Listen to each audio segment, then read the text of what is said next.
Item number SCP-5905, Safe. Special Containment Procedures.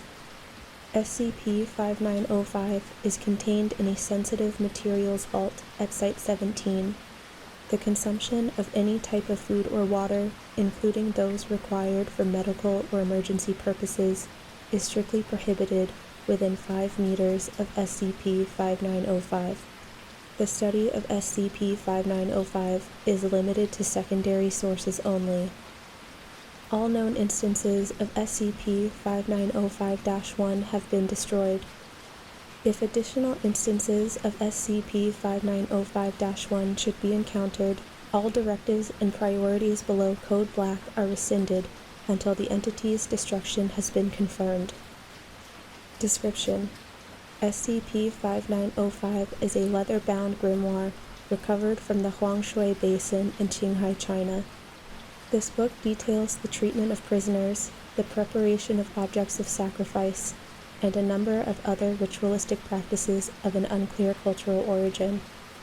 Prolonged exposure to SCP-5905 causes hyperstimulation of the hypothalamus, resulting in accelerated metabolism and dramatically increased feelings of hunger and thirst.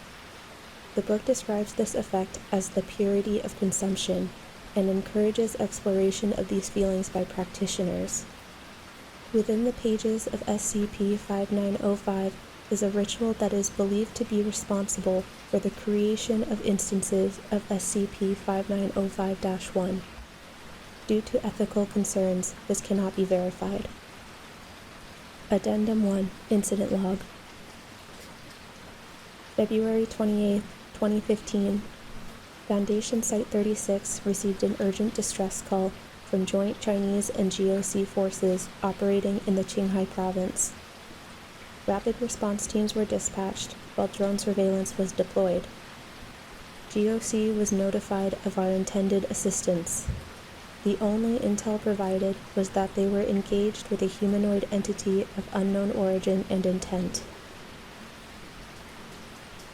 13:01 hours.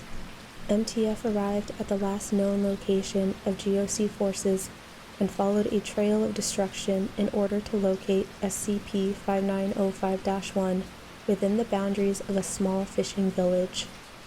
The total destruction of the GOC forces requesting backup is assumed. SCP-5905-1 was identified as a partially fleshed humanoid skeleton standing approximately 18 meters in height. The entity engaged MTF forces when they attempted to aid in the evacuation of local citizens. 13:10 hours. Deployed armaments are ineffective. MTF forces requested aerial strike and additional support. The ribcage of SCP-5905-1 expands, and its thoracic cavity distends as a mass of tentacles explodes out from within. The appendages latch on to all available sources of organic matter, including the GOC, MTF, and villagers, and adds them to its mass. SCP-5905-1 has increased in size by approximately 25%. 13:28 hours. Rockwell B-1 Lancer, launched from Site-36, arrived at the conflict zone and fired precision-guided munitions at SCP-5905-1. Although the entity was impeded, it withstood the bombardment. Additional support requested. 13:30 hours.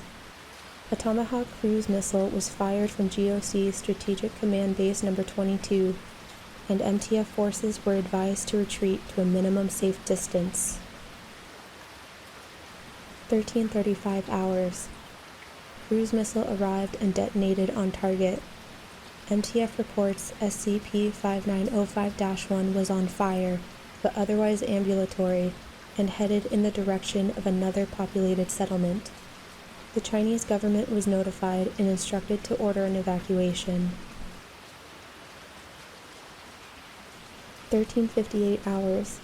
Permission was given by the Chinese government to escalate the use of force. MTF was notified to vacate the area as a Boeing B-52 was deployed with a payload of 1 GBU-34B massive ordnance air blast. MOAB.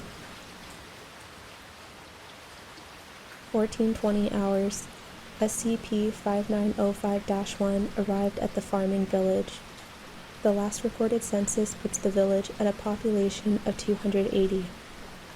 Total casualties are unknown, but assumed in totality. 1501 hours. Bomber signaled imminent arrival. Forces withdrew. SCP-5905-1 has finished feeding and is now 39 meters in height. 1508 hours. MOAB detonates on target. SCP-5905-1 is destroyed as confirmed by MTF. Remaining biological fragments collected for incineration.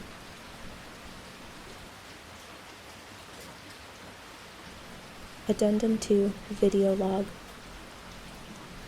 After the events of Addendum 1, MTF operatives backtraced the path of destruction to a small farming community composed of 6 hovels and a central storehouse.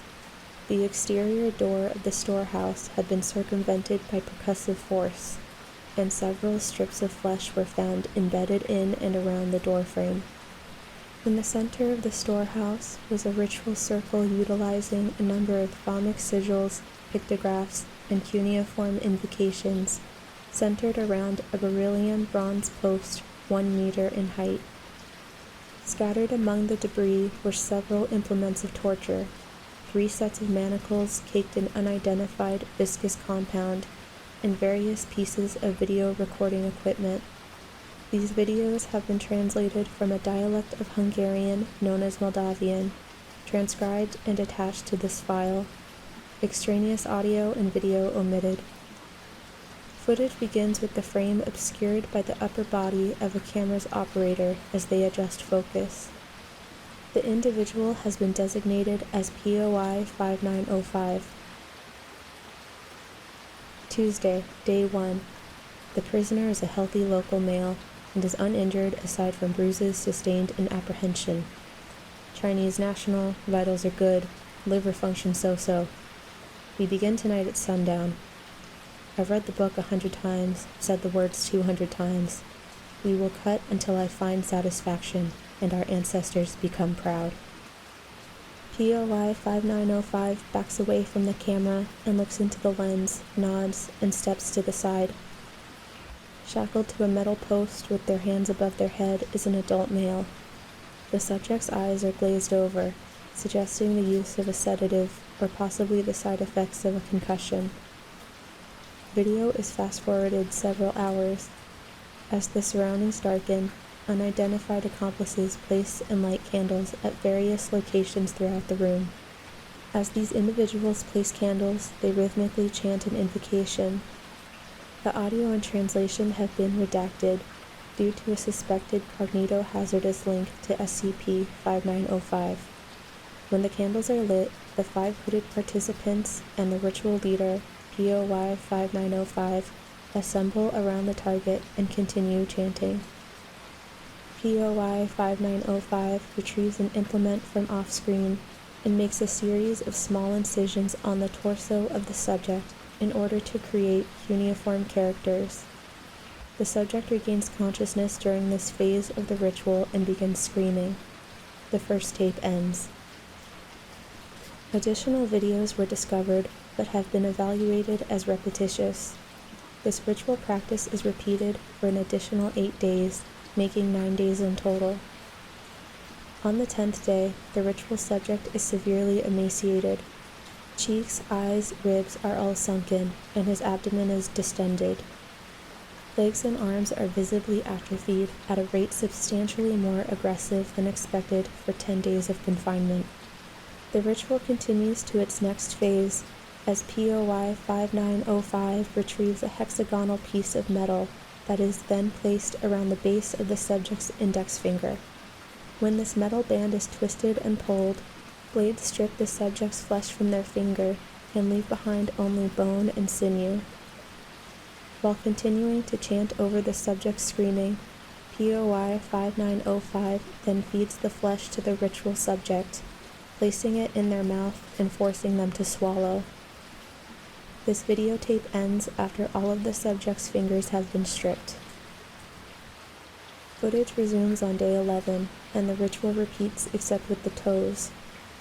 The ritual repeats again each day with a new part of the body through day 20. It is noted that after day 12, the subject no longer resists ingestion.